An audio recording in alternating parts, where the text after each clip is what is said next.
नमस्कार, जय हिंद, जय भारत। अपने को देखते रहो। अध्यात्म का रहस्य,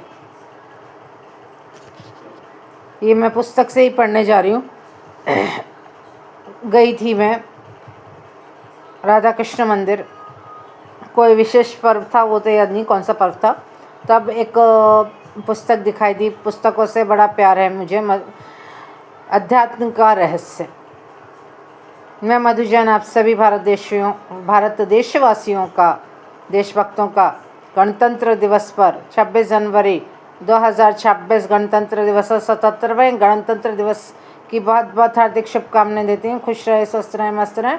और शीर्षक है अध्यात्म का रहस्य। शीर्षक है अपने को देखते रहो। सच जानना, यह मन बड़ा धोखेबाज है। न यह कभी मरता है न शांत होता है। हाँ, जैसे कोई नटखट विद्यार्थी अध्यापक के सामने चुप हो जाता है, वैसे ही इसे भी समझो।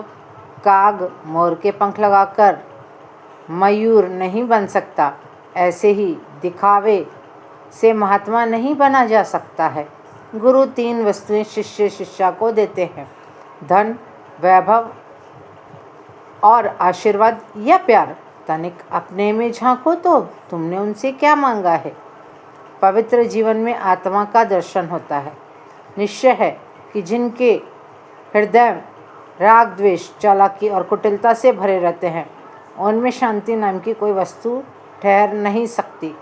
न सुंदर और सत्यता का ज्ञान उसमें अंकुरित हो सकता है। शुद्ध जीवन मानवता का एक अपूर्व उद्देश्य है। या यूँ कहो कि मानव का सच्चा और अंतिम धर्म ही शुद्ध जीवन बनाता है।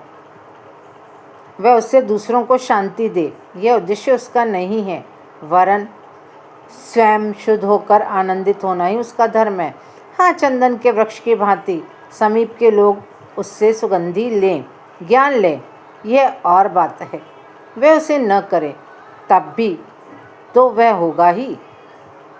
गंदी इत्र बेचने आता है, परंतु सुगंधी तो उससे निकलती ही रहती है, तो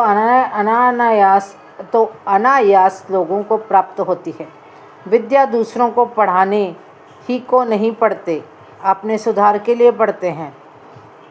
हम बहुत से उपदेश सुनते हैं, खूब मनन करते हैं, परंतु उन पर चलने का प्रयास कभी नहीं करते। इसी से वह लालसा जो हमें उनके चरित्रों से मिलती है, पूरी नहीं होती। गांधी जी के नाम से एक पार्टी काम कर रही है, देश में उसकी धूम है। उनके कमरों में गांधी जी की बहुत सी फ़ोटो हैं, उनके कार्यालय और दफ्तरों में उनके चित्र टंगे हैं। बात बात पर वह गांधी जी के प्रमाण देते हैं। उनके कपड़ों पर गांधी जी का चित्र लगा है, परंतु हृदय के अंदर गांधी जी का नाम नहीं है, न अंतर में उनके चित्र की रूपरेखा है। फिर गांधी जी का जीवन कैसे मिल सकेगा। गांधी जी ने जो आनंद पाया, जो उनका हृदय तृप्त हुआ, हमारा कैसे होगा। लोग उनकी एक छोटी सी बात लेकर भाग गए, एक सिद्धांत को लेकर चलने लगे, परंतु उनका पूरा ज्ञान तो मिल ही नहीं पाया। न यह मिल पाया कि यह निधि उन्होंने कैसे इकट्ठी की थी। लोगों ने उनके व्याख्यान सुने, परंतु उनके प्रार्थना में सम्मिलित होने का अवसर नहीं पाया। यह शक्ति और ज्ञान, यह निर्भयता, यह उदारता उन्हें उस प्रार्थना से ही तो मिली थी। वह तो छोड़ दी, उनके उपदेश रट लिए और लोगों के कानों में बरबस उन्हें उड़ेलने लगे।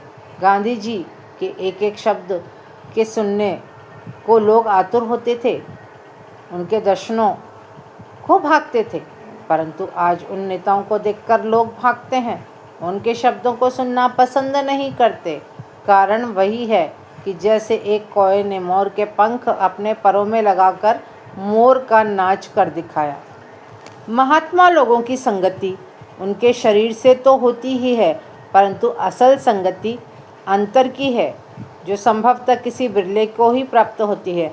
नहीं तो हाल वही है जैसे कोई विद्या पढ़कर नौकरी को भागता है, ऐसे उनके उपदेश सुनकर पदों के पकड़ने को भाग निकले।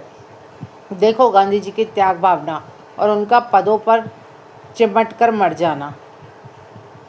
तुम जानते हो वृक्ष पर बहुत से फल लगते हैं, उनमें जो पककर वृक्ष से छूटता है, अर्थात जिसको वृक्ष अपने आप छोड़ देता है, वह पककर गिरता है। उसकी रंगत सुंदर होती है, उसमें एक भीनी सुगंध होती है और साथ ही उसका रस बहुत मधुर और गुणकारी होता है।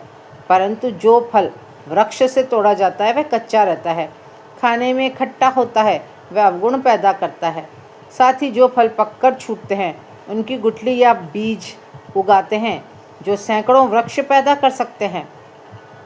कच्चों के बीज उगते नहीं और स्वयं भी नष्ट हो जाते हैं, अर्थात जब वह महात्मा आशीर्वाद देकर विदा करें तो और बात है, और स्वयं छोड़कर सबका कल्याण करने लग जाएं, यह और बात है। यह सब ज्ञान, शक्ति, निर्भयता, आशीर्वाद से ही मिलती है। आज के लिए मैं यहीं विराम देती हूँ। आशा करती हूँ मैं भी इसको समझने की कोशिश कर रही हूँ कि अध्यात्म का रहस्य क्या है। बस एक कोशिश। धन्यवाद। जय हिंद, जय भारत।